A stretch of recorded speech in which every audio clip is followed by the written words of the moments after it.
তারপর কি হলো বাবা? তারপর সেই শিকারী বাঘের দিকে বন্দুক তাক করে যেই না ট্রিগারে চাপ দিতে যাবে, অমনি ঝোপটা কেমন যেন নড়ে উঠল। পরক্ষণেই ওখান থেকে বেরিয়ে এলো এক দীর্ঘদেহী পুরুষ। ইয়াব বড় তার গোঁফ, বড় বড় চোখ, পরনে ধুতি আর হাতে বন্দুক।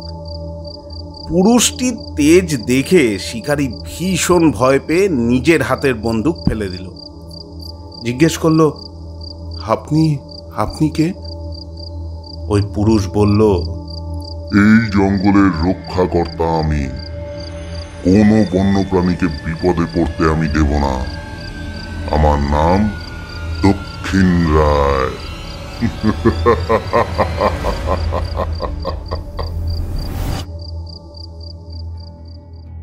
শৈশবে এরকম কত গল্পই না আমরা ঠাকুমা ঠাকুরদার থেকে শুনেছি। সেসব গল্পের মূল উপাদানগুলো ছিল রাজবাড়ি, পুরনো মন্দির এবং বিভিন্ন লৌকিক দেবতার কাহিনী। তাই এক সপ্তাহান্তে সেই ফেলে আসা শৈশবের খোঁজে, এই উপাদানগুলোর খোঁজে আর বাংলার হারানো ঐতিহ্যের খোঁজে পাড়ি দিলাম বারুইপুর।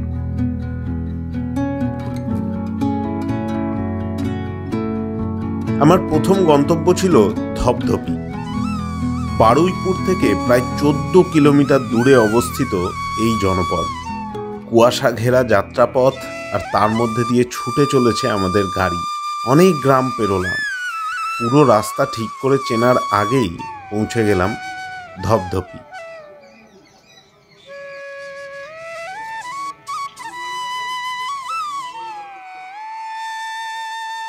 বর্ধিষ্ণু এই এলাকার জনপ্রিয়তা এক প্রাচীন মন্দিরকে ঘিরে।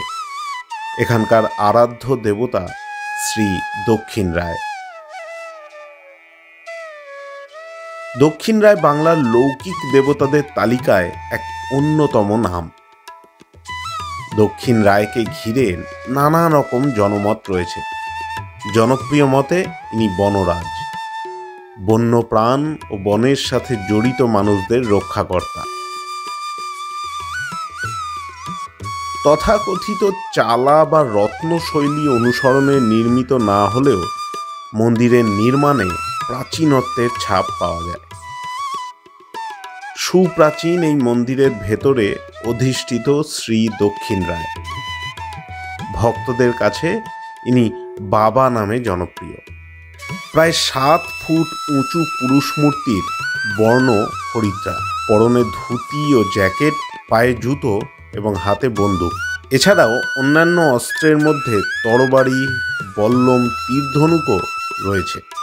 বারুইপুরের রায়চৌধুরী পরিবার কর্তৃক নির্মিত এই মন্দিরে শ্রী দক্ষিণ রায়ের পাশেই আরেক লৌকিক দেবতা কালু রায়ের অবস্থান। প্রতি বছর মাঘ মাসে বড় করে পুজোর আয়োজন করা হয়। পাওয়া যায় ব্যথা উপশমের একরকম তৈল। ধপধপিতে প্রাতরাশ সেরে চললাম বারুইপুর। এবারের গন্তব্য রায়চৌধুরী জমিদার বাড়ি। বারুইপুর রাসমাঠ সংলগ্ন এলাকায় রায়চৌধুরী পরিবারের জমিদার বাড়ির একাংশ অবস্থিত। জমিদার রাজবল্লভ রায়চৌধুরী নির্মিত এই জমিদার বাড়ির বয়স প্রায় 350 বছরেরও বেশি।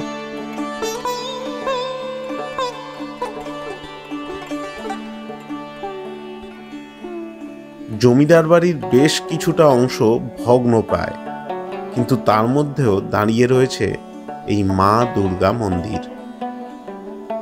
নিয়মিত সংস্কারের ফলে মন্দির চত্বর পরিষ্কার, রয়েছে সাজানো বাগান। প্রাচীন প্রথা মেনে হয় মায়ের পুজো। দুর্গা মন্দিরের সামনে 5টি খিলান রয়েছে। দুর্গা মন্দিরের পেছনে রয়েছে গোবিন্দ মন্দির। সমতল ছাদ বিশিষ্ট একতলা এই মন্দিরেই পূজিত হন শ্রীকৃষ্ণ। চলছে জগন্নাথ দেবের পুজো।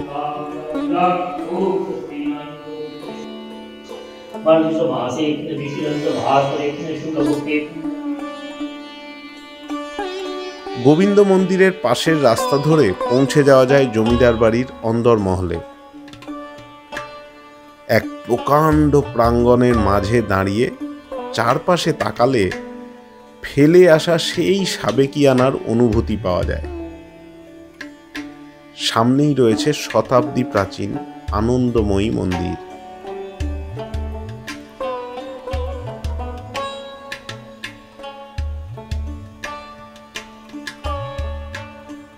রাসমাঠের এই চত্বর ছেড়ে এবার চললাম মহাপ্রভুতলা। এই স্থানে শ্রী চৈতন্য মহাপ্রভুর পদধূলি পড়েছিল।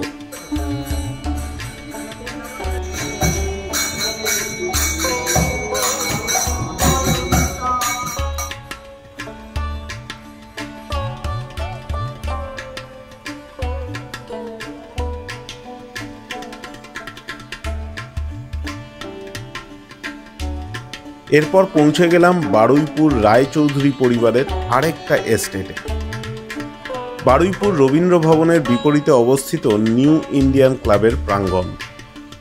120 বছরের পুরনো এই ক্লাবের মাঠের পাশ দিয়ে একটু হেঁটে গেলে পৌঁছানো যায় রায়চৌধুরী পরিবারের উঠি বাড়ি।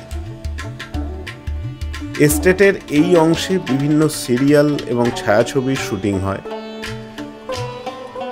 আর এই যে লাল বাড়িটি দেখছেন, এই লাল বাড়িতেই একসময় থেকেছিলেন সাহিত্য সম্রাট শ্রী বঙ্কিমচন্দ্র চট্টোপাধ্যায়।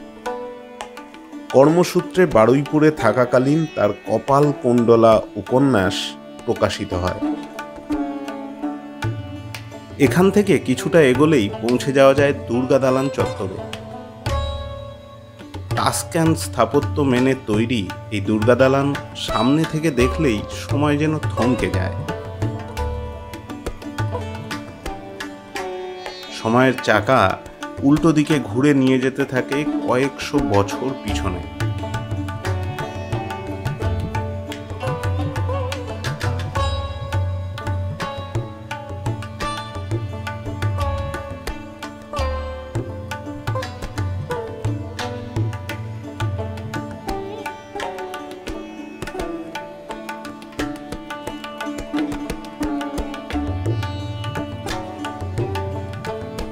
সন্দেহ হয় আমরা কি সত্যি বাংলার সেই প্রাচীন ঐতিহ্যকে ধরে রাখতে পেরেছি বা পারছি।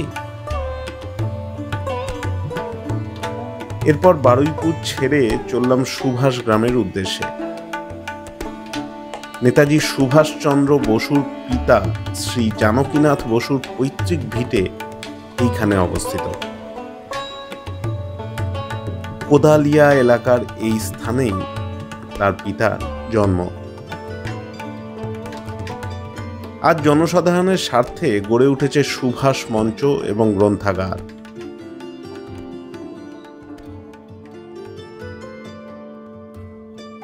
জানকীনাথের পিতা হরনাথ বসুর স্মৃতি বিজড়িত এই বাড়িটি।